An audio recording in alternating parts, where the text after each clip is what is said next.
Students, now we will talk about the refraction of the light. In 1621, Snell was a scientist. He formulated a formula sin I divided by sin I equals to constant based on the experimental observations. तो सबसे पहले उन्होंने experiment किया होगा, फिर उसके बाद क्या निकाला, एक फॉर्मूला जनरेट किया उन्होंने, and that formula is this. So let us see that how was that experiment. तो उन्होंने क्या किया है, this is the container and it has taken it, मतलब कि ट्रांसपेरेंट आपका ये रहेगा, ठीक है, और यहाँ पे आपने वाटर इसमें भरा हुआ है और ये एयर है ना. तो this is reason 1, this is reason 2, all right.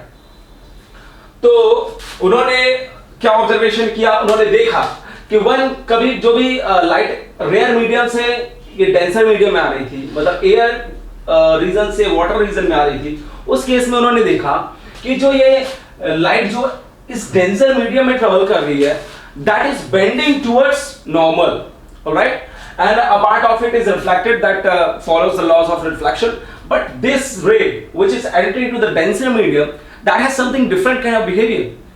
It is bending towards normal. When any ray is coming from the rare medium to the denser medium, it is moving towards the normal. But the other case, when he saw that any ray coming from the denser medium to the rare medium, then what will happen? That is also, and we did one more experiment that was from denser medium to rare medium.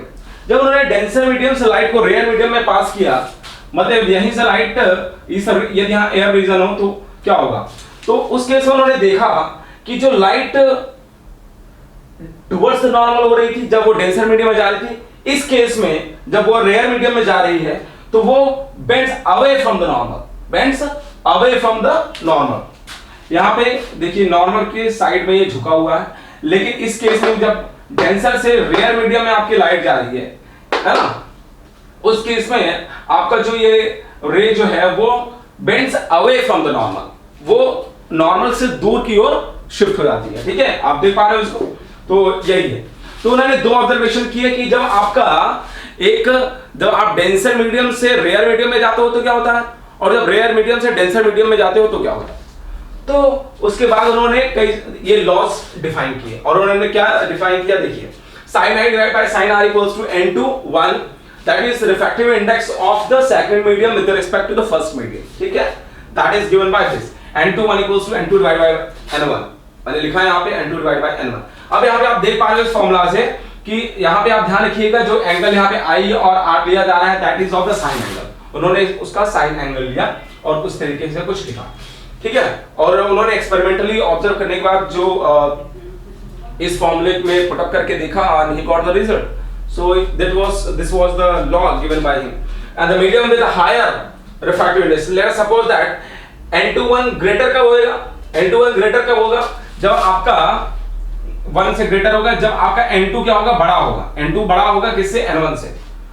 Clear, first condition. n/1 less than 1 कब होगा, जब ऊपर वाला numerator छोटा और denominator बड़ा हो, ठीक है, तो उस केस में सेकंड कंडीशन अप्लाई हो जाएगी. जिसका रिफ्रैक्टिव इंडेक्स लोअर होगा that will be rare medium, जिसका रिफ्रैक्टिव इंडेक्स ज्यादा होगा that will be the denser medium. Clear. So I have told you two phenomena, one light ray entering from the rare medium to the denser medium, and second case one light ray enter from the denser to the rare medium. There are two possible situations are there. So let me tell you one more time that this is your rare medium, this is your denser medium. This is gas and it has a refractive index of 1.5. Air has a refractive index of 1.0. Refractive index तो पता होता है ना आपको कि light ray traveling from any medium divided by light traveling from the vacuum. Clear? तो उसमें आप refractive index निकाल सकते हो, है ना. light ray traveling mu आपको पता होना चाहिए एटलीस्ट, है ना. mu क्या होता है, light traveling from the medium, light divided by light traveling from the vacuum. Clear? तो उससे आप निकाल सकते हो. अब जैसे इससे इस रीजन में ग्लास रीजन से यदि कोई लाइट रे पास हो रही तो उसको क्या बोलेंगे, मीडियम से पास हो रही, तो उसमें लाइट की स्पीड क्या हो रही है, कम होगी. किसी भी मीडियम से, मैंने पहले ही बताया है कि जब लाइट रे किसी भी मीडियम से ट्रेवल करती है तो क्योंकि उसको अंदर जो बहुत सारे स्मॉल नंबर ऑफ एटम्स हैं तो उससे उसको स्ट्राइक करना पड़ता है, तो इट टेक्स टाइम, ठीक है. तो उस केस में क्या होता है कि जो स्पीड होती है लाइट की वो कम हो जाती है. क्लियर. तो light ray traveling to any medium divided by light ray traveling in the vacuum. ये 1.5 कैसे आया, कि light traveling through the vacuum divided by light traveling through the medium. मतलब मीडियम से ट्रेवल करने के दौरान लाइट की जो स्पीड थी वो क्या हो गई, कम हो गई। उसकी वजह से इस यदि ग्लास से लाइट ट्रेवल हुई होगी तो उसकी स्पीड कम हो गई होगी, इसकी वजह से रिफ्रैक्टिव इंडेक्स 1.5 आया। क्लियर है। यहाँ पे एयर में कुछ नहीं, एयर में जो लाइट की स्पीड रहती है दैट इज 3 × 10⁸, और है ना, तो it doesn't, they cancel each other, numerator divided by denominator cancel each other, so refractive index of air is 1. Clear? So it is very important to understand. Now let us see one more diagram which is this. आपको दो conditions तो समझ में आ गई होंगी कि जब rare से डेंसर में जाता है तो क्या होता है, ये bends towards the normal. It this phenomena is called the refraction, alright. कि ये जब बेंड हो रहा है नॉर्मल की साइड तो ये कौन सा, रेयर से डेंसर मीडियम में, और डेंसर से रेयर मीडियम में जा रहा है तो उस केस में ray bends away from the normal, ray bends away from the normal. यार इसी को हम इस साइन का ये यहाँ पे ये जो लॉ हमने यहाँ पे समझाया आपको, यदि यहाँ पे अप्लाई करते हैं तो क्या होता है, sin i divide by sin r, n2 divide by n1, n2 divide by n1, ठीक है। n2 1 क्या होता है, n2 डिवाइड बाय n1, तो n2 1 must be greater than 1। क्यों?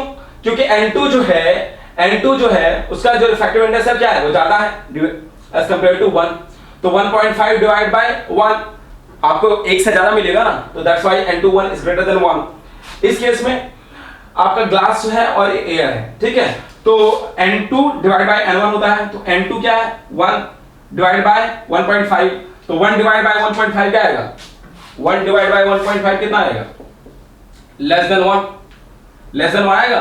तो यही हमने लिखा है यहाँ पे, ठीक है। तो दो सिचुएशंस हैं, तो यदि इसको आगे सॉल्व करोगे तो यहाँ पे जो r आएगा that will be greater than i, r will be greater than i, तो इसलिए आप देख रहे हो r जो है ग्रेटर देन i होगा इस केस में, जब डेंसर टू रेयर मीडियम जाएगा। क्लियर है, r is greater than i। इस केस में क्या होगा कि यहाँ पे incident i is greater then r हो जाएगा, i का जो एंगल होगा, angle of incidence, that will be greater than r, क्योंकि ये टुवर्ड्स नॉर्मल बेंड हो रहा है, ये अवे फ्रॉम नॉर्मल हो रहा है, इसलिए यहाँ पे r का जो है ना, ये जो r मिलेगा रिफ्रैक्टिव एंगल, वो भी क्या होगा, ज्यादा होगा incident angles. Clear?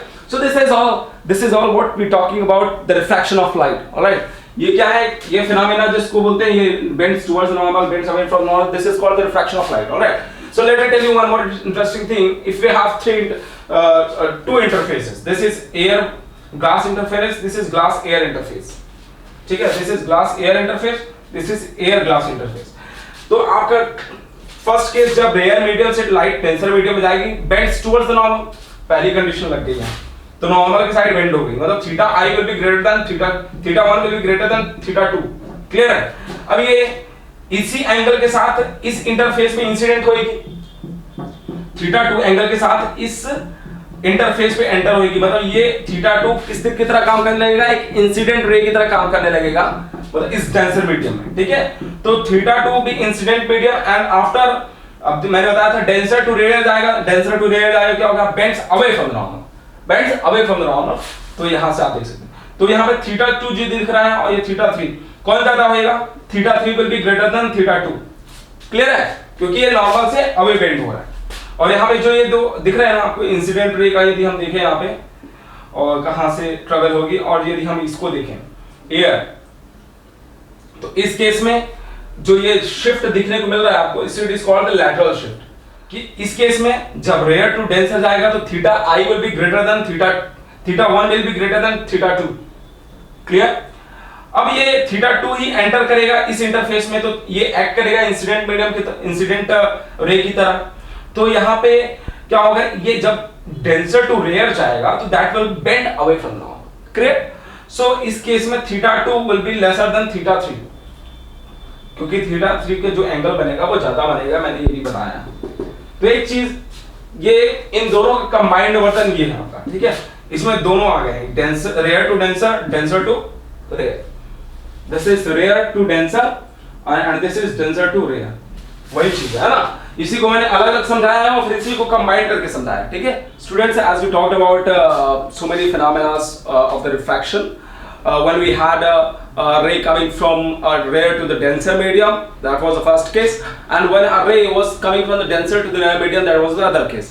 and we saw that when light ray entering from the rare to denser medium, it bends towards the normal, and when the light ray is entering from the denser to the rare medium, it bends away from the normal. It is a basic phenomena, ठीक है। तो कुछ laws हम refraction के और भी पढ़ेंगे।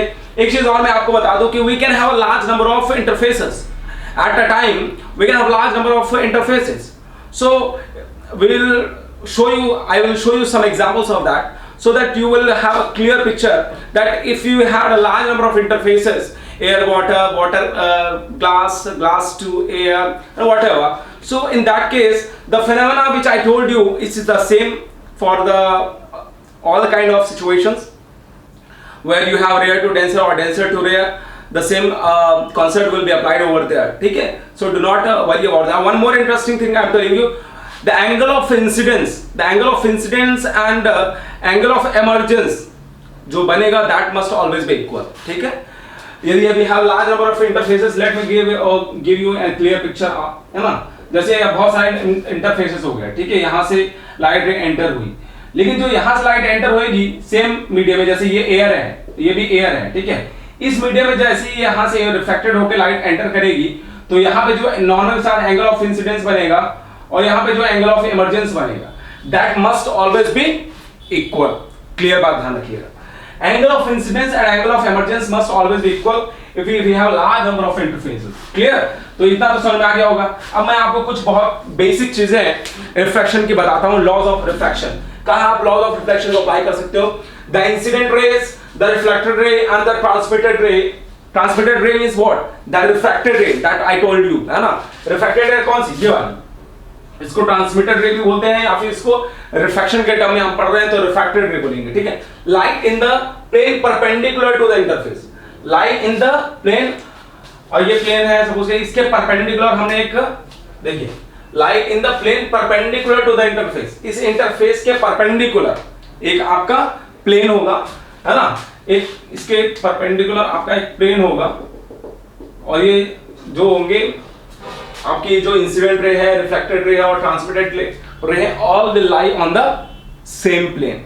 Clear, that is other case that it is plane is perpendicular to the interface, इस प्लेन इस इंटरफेस के परपेंडिकुलर होगा वो प्लेन, ठीक है। और दूसरा चीज क्या है? Sine theta I divide by sine theta, जैसे स्नेल्स लॉ पढ़ाया ना अभी, वही आपका सेकंड लॉ है। क्लियर है, तो मैंने इसलिए उसको पहले बताया क्योंकि वहां से एक्सपेरिमेंट चालू हुआ था, वहां से ऑब्जर्वेशन चालू हुआ था, फिर स्नेल्स ने लॉ दिए, इसकी वजह से मैंने पहले स्नेल्स लॉ को समझाया। और ये बेसिक टू लॉज जो है very important to understand the refraction phenomena.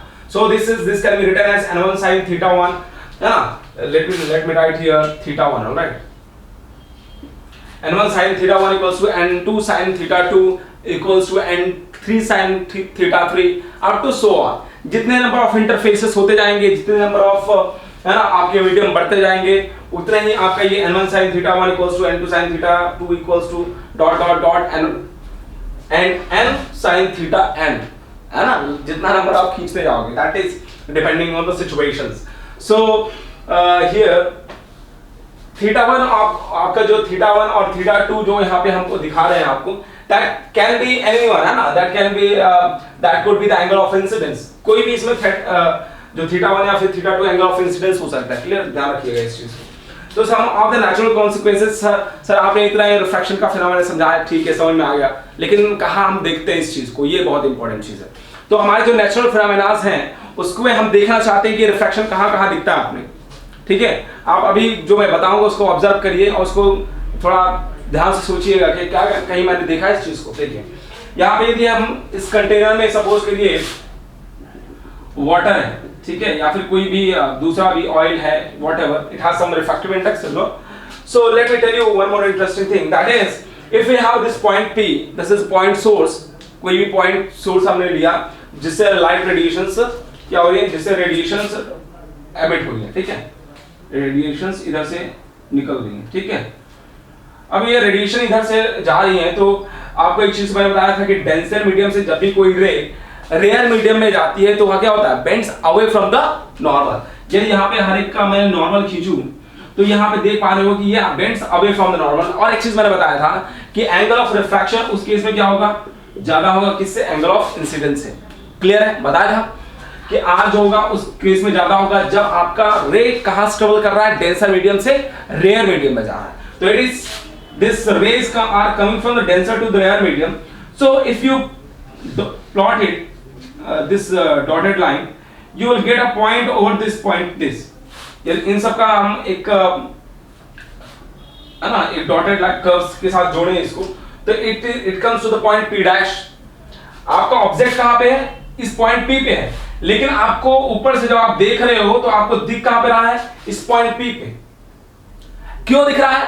Because we are having a phenomena that is called the refraction over there, because these rays are coming from this denser medium to rare medium, and we know that from denser to rare medium our light ray क्या होता है, moves away from the normal, so this R is greater than I in that case. So that's why if we है ना यहाँ पे इसको हम race को जोड़ें तो हमको कहीं इस पॉइंट पे आपको ये वाला जो ऑब्जेक्ट था कहीं यहाँ पे दिखाई दे रहा है, लेकिन एक्चुअली में ऐसा है नहीं, आपका ऑब्जेक्ट तो यहीं पे रहेगा ना, लेकिन आपको दिखाई ऊपर से देता है कि आपका ऑब्जेक्ट यहां शिफ्ट हो गया है। Clear? So this phenomena, this illusion is called, यहां पे इसको क्या बोलते हैं, ये जो आपको डेप्थ दिख रही है आपको दिखेगी कौन सी, डी डैश। डी डैश जो ऊपर से यहां दिख रहा है, दिस इज अपैरेंट डेप्थ। आप ऊपर से देखोगे तो आपको ये दिखेगा, लेकिन एक्चुअल में क्या है, आपका जो यहां पे ऑब्जेक्ट था वो पॉइंट P पे है, actual distance is D but apparent depth is D dash. Clear है? हमको दिखेगा कौन सा, D डैश, ऊपर से हमको कौन सा दिखेगा, D डैश, और लेकिन एक्चुअल क्या है, D। इतना समझ में आ गया कौन सा फिनोमेना लग रहा है, दैट इज रिफ्रैक्शन फिनोमेना। ठीक है, तो वहां पे एंगल ऑफ रिफ्रैक्शन हो रहा है from denser to rare medium. Clear? Now let us see our next natural phenomena that we see, that is जो अर्थ है।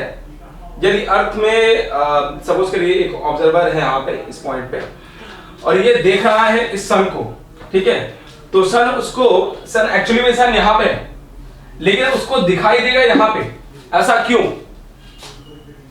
यहां पे भी रिफ्रैक्शन का बहुत बड़ा रोल है। आपको मैंने बताया कि जब भी आपका N21 मतलब क्या, N2 डिवाइड बाय N1, यदि N2 आप पे ज्यादा है तो क्या हो जाएगा, it will be greater than 1। ठीक है, if N2 is greater then N1, in that case you have this phenomenon. Clear? In that case, when you move from the rare medium to denser medium, in that case angle of incidence is greater than angle of refraction. क्यों ऐसा होता है? क्योंकि आपकी जो light रे जो refract हो रही है, ट्रांसमिटेड रे जो है, रिफ्रैक्टेड रे है, वो इस तरीके का बिहेवियर है उसका, I is greater than this small r। समझ आ रहा है? क्योंकि R इसलिए लेस हो जाता है क्योंकि that ray is bending towards normal, because that ray in this case denser to rare medium, it bends away from the normal. In this case when light ray is entering from the rare medium to the denser medium,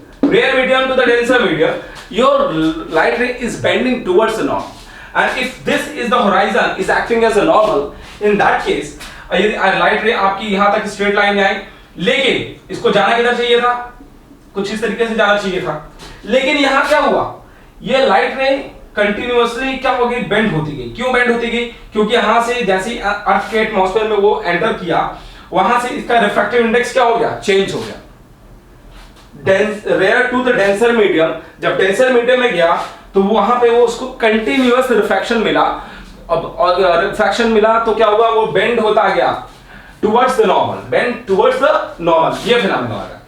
ये जैसे ही यहां से मतलब कि बाहर वाला reason है air वाला, या फिर फ्री स्पेस जिसको बोलते हैं, जहां की रिफ्रैक्टिव इंडेक्स 1 है, इस रीजन से जैसे ही इस डेंसर रीजन में वो ट्रेवल करेगा, it will bend towards normal है ना, और ये कंटिन्यूअसली बेंड होता जाएगा, है ना। ये जैसे इस रीजन में ट्रेवल करेगा तो ये बेंड होता गया नो टुवर्ड्स द नॉर्मल, और at particular point this it has come to this point. तो हमको देख यही ये जो रे आ रही थी, है ना, ये हमको देखने को मिली, यहां से रे आ रही थी एक्चुअली, लेकिन हमको दिख कहां पे रहा है, यहां पे सन दिख रहा है होराइजन के ऊपर, लेकिन जबकि आपका जो सन है वो कहां पे है, होराइजन के नीचे है।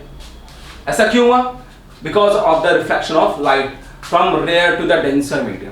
It has lower refractive index as compared to this. It has this n2 and this is 1. So n2 is greater than n1. That means angle of incidence is greater than angle of refraction. So that's why. और ये continuous, क्योंकि medium आप जैसे देख ही रहे हो कि n से ग्रेटर है, तो ये कंटिन्यू क्या हो जाएगा, हर एक पॉइंट पे क्या हो जाता है, होता जाएगा, वो रिफ्रैक्ट होता जाएगा टुवर्ड्स द नॉर्मल. इसकी वजह से बेंड होते होते इस पॉइंट O पे आपको ये रे मिल जाएगी. ठीक है, लेकिन यदि आपको देखेंगे इसको तो आपको देखने को सन यहाँ मिलेगा. क्लियर है? तो this is because of the law, because of the refraction phenomena in the nature. ठीक है, नेचर में रिफ्रैक्टिव इंडेक्स तो आपको समझ आ गया है ना. रिफ्रैक्टिव इंडेक्स जितना ज्यादा हो जाएगा उतना ही बेंडिंग ऑफ लाइट होती जाएगी. ठीक है, और यहाँ पे कोई फ्री स्पेस है, यहाँ पे कोई बेंडिंग तो हो नहीं रही है. ठीक है, तो इसकी वजह से बेंड होता जाएगा और आपको ये रिजल्ट देखने को मिलेगा. Students, now will do one problem. A narrow beam of light travels from the medium 1 से through the layer of different transparent media. Different transparent media there are up to 5 medias. So हमको ranking देना है कि the rank the media according in ascending order of their refractive index. Ascending order समझते हो, सबसे कम, फिर उससे बड़ा, फिर उससे बड़ा, इस तरीके से ना. तो बताइए सबसे ज्यादा और सबसे कम रिफ्रैक्टिव इंडेक्स किसका होगा. सबसे कम पहले बात करेंगे. सबसे कम रिफ्रैक्टिव इंडेक्स, हमको एक चीज हमको पहले से पता है कि रिफ्रैक्टिव इंडेक्स उस मीडियम का जितना ज्यादा होता, मतलब ज्यादा यदि है तो उसका मतलब क्या है कि उतना ही डेंसर मीडियम है. और रिफ्रैक्टिव इंडेक्स से कम है तो उतना ही ज्यादा रेयर मीडियम है. और जब भी कभी भी लाइट रे ट्रेवल करती है डेंसर टू रेयर मीडियम, तो उस केस में जो एंगल ऑफ जो रिफ्रैक्शन होता है वो क्या होता है, सबसे ज्यादा होता है. क्लियर है? तो जिसका एंगल सबसे ज्यादा होगा वो उतना ही क्या होगा, रेयर मीडियम होगा. क्लियर है? तो सबसे कम की हम बात कर रहे हैं तो उसका रिफ्रैक्टिव इंडेक्स उतना ही कम होगा. जितना रेयर मीडियम ज्यादा होगा उतना ही आपका रिफ्रैक्टिव इंडेक्स उतना ही कम होगा उसका. तो आपको एक चीज देखना है, सबसे ज्यादा एंगल किसका है भैया. तो ये 50 का सबसे ज्यादा एंगल बन रहा है. मतलब यहां से जब लाइट ट्रेवल कर रही है तो it is bending away from the normal. So it is forming a, है ना. तो सबसे नंबर इसका रिफ्रैक्टिव इंडेक्स सबसे कम होगा. क्यों होगा? क्योंकि ज्यादा एंगल फॉर्मेशन कर रहा है. ठीक है, इस नॉर्मल के साथ जितना ज्यादा एंगल फॉर्मेशन होगा उतना ही वो क्या होगा, रेयर मीडियम होगा. उतना ही क्या होगा, उसका रिफ्रैक्टिव इंडेक्स कम हो जाएगा. 50, फिर इसके बाद 45, 1, फिर ये 40 कौन सा नंबर पे, थर्ड नंबर पे, फिर दिस 35 और फिर उसके बाद दिस सेकंड. समझ में आ गया? तो एक चीज अपने सोचना, जितना ही ज्यादा एंगल होगा अपना, जितना ज्यादा एंगल फॉर्मेशन होगा उतना ही ज्यादा रेयर मीडियम आता है, उतना ही कम उसका रिफ्रैक्टिव इंडेक्स होगा. और जितना कम एंगल बना है उतना ही वो क्या है, वो डेंसर मीडियम. क्योंकि डेंसर मीडियम में लाइट जो है वो बेंड होती है टुवर्ड्स द नॉर्मल, और जब बेंड होगी टुवर्ड्स द नॉर्मल तो उतना ही कम एंगल बनाएगी. क्लियर है? तो जितना भी ज्यादा डेंसर मीडियम हो गया, जितना कम एंगल बनाएगी उतना ही ज्यादा डेंसर होगा. तो मतलब उतना ही ज्यादा उसका क्या है, रिफ्रैक्टिव इंडेक्स क्या है, ज्यादा है. इसका मतलब ये होता है. क्लियर है? जितना कम एंगल उतना ही ज्यादा रिफ्रैक्टिव इंडेक्स, जितना ज्यादा एंगल उतना ही कम रिफ्रैक्टिव इंडेक्स. क्लियर? ये मामला क्लियर हो जाना चाहिए. Students, now we will understand what is total internal refraction. We have understood the phenomena of refraction very well. When we have an incident light entering from the denser medium to the rare medium, in that case, your refracted light bends away from the normal. That's what you have studied in the refraction. So let us apply the same situation. If we have this denser medium and this is rare medium, and the ray entering from it, है ना, from the denser medium to the rare medium. यानी suppose करिए कि आपकी जो रे है इस पॉइंट P से इस डेंसर मीडियम से रेयर मीडियम में जा रही है. तो यहां पे आपको एक चीज, बहुत इंपॉर्टेंट चीज नोट करने की है. रिफ्रैक्शन तो होगा, लेकिन जैसे जैसे आप एंगल ऑफ इंसिडेंस बढ़ाते जाओगे you will get something more different phenomena. Let me tell you. यदि आपका एंगल ऑफ इंसिडेंस सपोज करिए दिस मच, है ना, I1, जो कि कम है ना, तो इस केस में आपको रिफ्रैक्शन मिलेगा. You will get the refraction and some part of it will be reflected back. All right, because of the this interface, है ना. It can be air, water, air, glass, whatever. See, ठीक है. तो यहाँ पर rare medium होगा या denser medium होगा. Clear? So this is interface, and if we increase the angle I1, I2 and I3, है ना, जैसे जैसे आप angle of incidence से बढ़ाते जाओगे ये क्या होगा, ये रिफ्रैक्टेड लाइट हो जाती जाएगी, बेंड होती जाएगी. समझ में आ रहा है? क्योंकि आपको एक चीज अच्छे से पता है कि एंगल ऑफ इंसिडेंस से इस केस में जो डेंसर मीडियम से रेयर मीडियम में जब जाता है आपका लाइट, तो उस केस में क्या होता है, bends away from the normal, उस केस में क्या होता है, r is greater than i, r is greater than i, जितना आप i बढ़ाते जाओगे उतने ज्यादा क्या होगा, r बढ़ता जाएगा आपका। क्लियर है? तो आपने i इतना दिया, i1, इस केस में इतना मिला, जैसे आप i बढ़ाओगे आपका रिफ्रैक्शन थोड़ा बढ़ जाएगा, ठीक है, bends away from the normal. अब जैसे जैसे और आप बढ़ाते जाओगे ना, एक ऐसी कंडीशन मिलेगी आपको कि जब आपका एंगल ऑफ इंसिडेंस जो i3 था और यहाँ पे जो रिफ्रैक्टेड रे मिल रही है, दैट रिफ्रैक्टेड रे is making a 90 degree with this, जो नॉर्मल है that is forming 90 degree with this refracted रे। Clear? So here which is called the critical angle, this angle between this refracted ray and this is normal, if it is becoming a 90 degree, if it is becoming 90 degree, in that case you will have a term called the critical angle, because after which इसके बाद भी कोई incident light यहाँ पे गई तो इसके बाद क्या होगा, वो रिफ्रैक्ट नहीं होगा, है ना। इस एंगल के बाद, इस I3 एंगल के बाद ये चौथा एंगल I4 मिला अपने को, sin I4, इस केस में जो आपको रिफ्रैक्शन यहाँ पे मिल रहा था 90 डिग्री में, इसके बाद ये रिफ्रैक्शन टोटल इंटरनली होने लगेगा, मतलब रिफ्रैक्शन नहीं होगा उस केस में, उस केस में आपका टोटल 100% क्या होगा, रिफ्लेक्शन होगा ऑफ लाइट। क्लियर है? तो अब इसको थोड़ा मैथमेटिकली हम समझते हैं कि जब आपका डेंसर मीडियम से कोई भी लाइट रेयर मीडियम में जाती है और यदि इस क्रिटिकल एंगल के ऊपर यदि उसको हमने एंगल ऑफ इंसिडेंस दिया है, इस I3 से ऊपर दिया है, I3 एक ऐसा एंगल है जिसपे आपको यहाँ पे क्रिटिकल एंगल मिल रहा है, इस I3 के बाद यदि कोई ज्यादा एंगल दियोगे, सपोज करो यहाँ पे 60 एंगल दिया, 65 दिया, 70 डिग्री दिया, उस केस में क्या हो जाएगा, ये टोटल इंटरनल रिफ्लेक्टेड हो जाएगा। Just for example let me tell you, if we apply Snell's law for this kind of situations, then what will happen? If we have applied this for this say I1, this is sin I1 upon sin R1 is equals to N21, because it is the reason N1, it is N2, it has a refractive index N1, it has a refractive index N2 for the density. Alright, so let me tell you, this N21 can be written as N2 divided by N1, क्योंकि आप देख रहे हो N2 is greater than N1, refractive index जो है N2 का ज्यादा है, तो इसमें केस में क्या होगा, okay, so this is let me tell you, this is N2, alright, this is N2 and this is N1, okay, so if you have this N2 divided by N1, N2 का देखो आपका refractive index कम है, N1 का refractive index ज्यादा है, इस case में क्या होगा कि जो N देखो ये कम है ना इससे, तो क्या होगा, it will be less than 1, यदि N2 ज्यादा होता तो it will be greater than 1, लेकिन यहाँ पे आप देख रहे हो N2 जो है लेस है N1 से, तो it will be less than 1, तो इससे क्या समझ में आया कि N1 is greater then N2, क्योंकि N1 तो डेंसर मीडियम है ना, तो रिफ्रैक्टिव इंडेक्स का तो ज्यादा ही होगा। क्लियर है? तो it can be written that N21 मतलब N21 इज लेसर देन 1, इसको ऐसे भी लिख सकते हो ना, ठीक है, इसका ऐसे लिख सकते हो और इसको ऐसे लिख सकते हो, इस तरीके से। क्लियर है? अब देखें अपन इस I2 एंगल के लिए, तो sin I2 divide by sin R2, sin I2 divide by sin R2 equals to N21, N21 तो रहेगा क्योंकि दो ही मीडियम है अपने पास, 2 और 1 है ना, N2 और N1।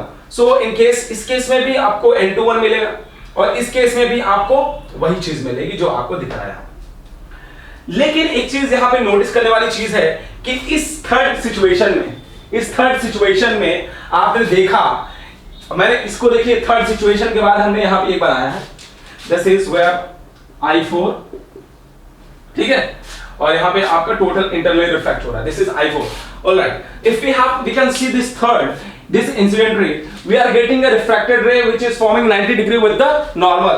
तो इस केस में क्या हो जाएगा, sin I3 के केस में क्या हो जाएगा, यहाँ पे रिफ्रैक्शन जो हो रहा है R3 that is 90 degree, right angle बना रहा है, तो यहाँ पे आप R3 की जगह क्या रख दोगे, 90 डिग्री, तो R3 की जगह में जैसे 90 डिग्री रखोगे तो क्या हो जाएगा आपका sin 91।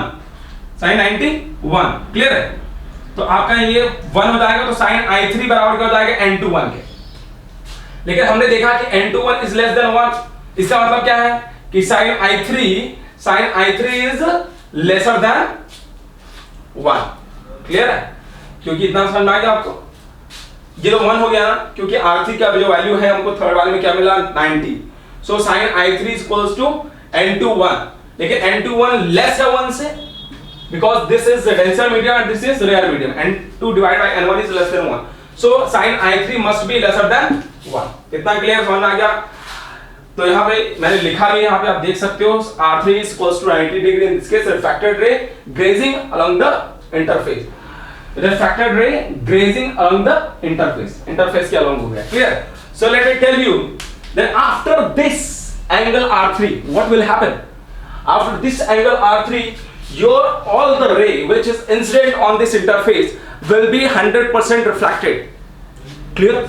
यहाँ इस I3 एंगल के बाद यदि आप ज्यादा एंगल बढ़ा रहे हो, एंगल ऑफ इंसिडेंस, इस केस में आपका 100% of light will be reflected, not refracted, clear?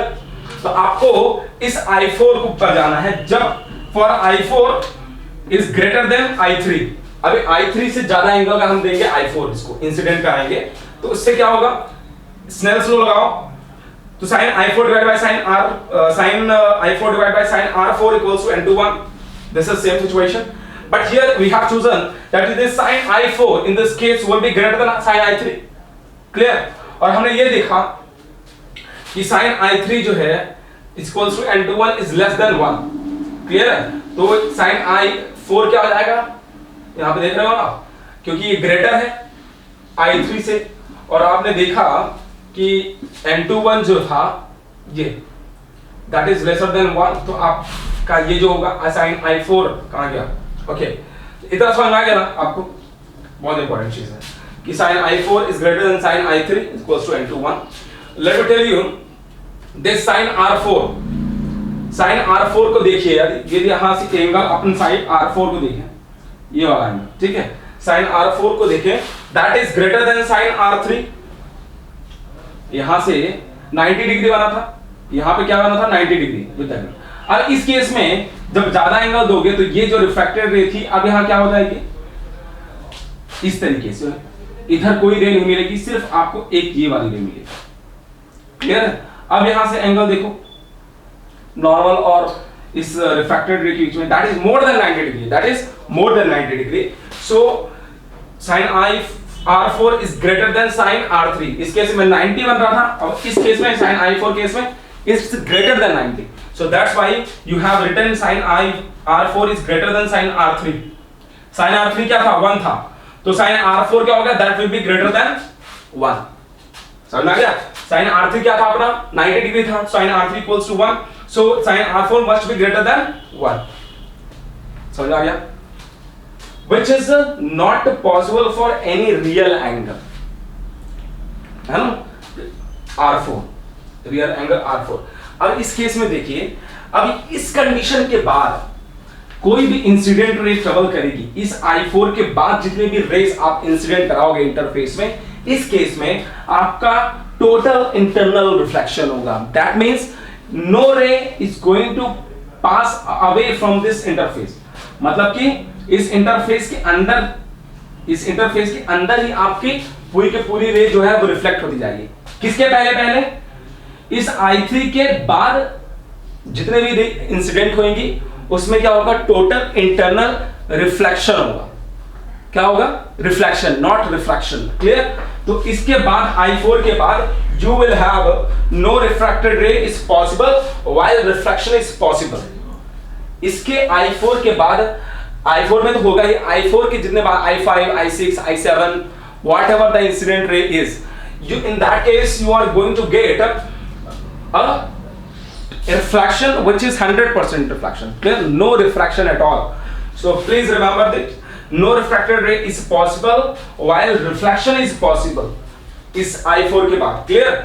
इस क्रिटिकल एंगल के बाद जितने भी इंसिडेंट रे होंगे, जो कि एंगल ऑफ, जो कि है ना, इस ये जो R3 जो 90 डिग्री बना रहा है उसके बाद की बात कर रहा हूं, ठीक है?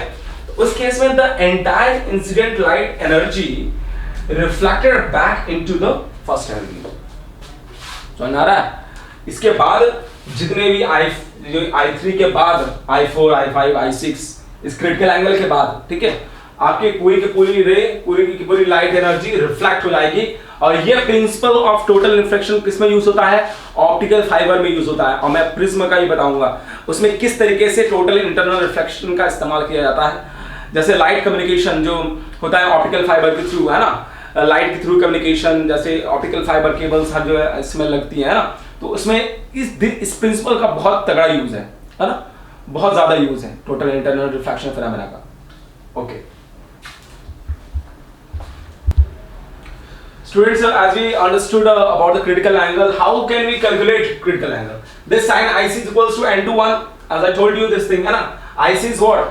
IC is the this value, है ना, I3, क्योंकि IC समझ रहे हो ना, इस I3 के बाद ही तो आपको इसी पॉइंट तो आपको 90 डिग्री मिल रहा था, R3 is equals to 90 degree, ठीक है। तो ये जो IC है that is this I3, alright. So sin IC is equals to क्या हो जाता है, n to 1. क्यों हो जाता है? क्योंकि यहाँ पे sin R3 हमने बताया था अभी आपको ना, sin R3 क्या हो गया था, ये 90 डिग्री, ठीक है। तो इस दिस बिकम 1, क्योंकि 90 डिग्री हो गया था, ठीक है। तो sin IC is equals to n to 1 and which can be written as n2 divided by n1. तो आप IC इजीली निकाल सकते हो यदि आपको रिफ्रैक्टिव इंडेक्स पता है। यदि refractive index n2 divided by n1 आपको पता है, तो you can easily calculate this IC value of any kind of, है ना, इंटरफेस। क्लियर है? तो आपको यदि n2 n1 पता है तो आप इजीली क्या कर सकते हो, कैलकुलेट कर सकते हो IC को, कि किस पॉइंट पे आपको क्रिटिकल एंगल मिलेगा। क्लियर है? तो हम डिफरेंट मटेरियल्स के लिए यहाँ पे आप देख सकते हो कि for crown glass, water and diamond, this is the refractive index of the crown glass 1.52 and has a critical angle of 41 degree, ठीक है। वाटर के केस में 1.33 रिफ्रैक्टिव इंडेक्स होता है और इसमें जो क्रिटिकल एंगल मिलता है अपने को 48.8 डिग्रीज, और यहाँ पे डायमंड के केस में 2.42 रिफ्रैक्टिव इंडेक्स होता है, तो you get this 24.4 degree. Clear? So for the smaller value of n2 जितने ही कम वैल्यू होगी आपकी इस n2 डिवाइड बाय n1 की, the critical angle will be smaller. एक चीज आपको नोट करने वाली चीज है, मैंने लिखा है यहाँ पे कि जितना कम आपका वैल्यू होगा इस n2 डिवाइड बाय n1 की, उस केस में the critical angle will be smaller. Clear? This is what we have got. Simple सी बात है ना, n2 और n1 का रेशियो जितना कम होगा आपका उतना ही आपको IC की वैल्यू क्या मिलेगी, that will be lesser, smaller. Clear? So this is all about the total internal reflection. We'll talk about some applications of it in upcoming video.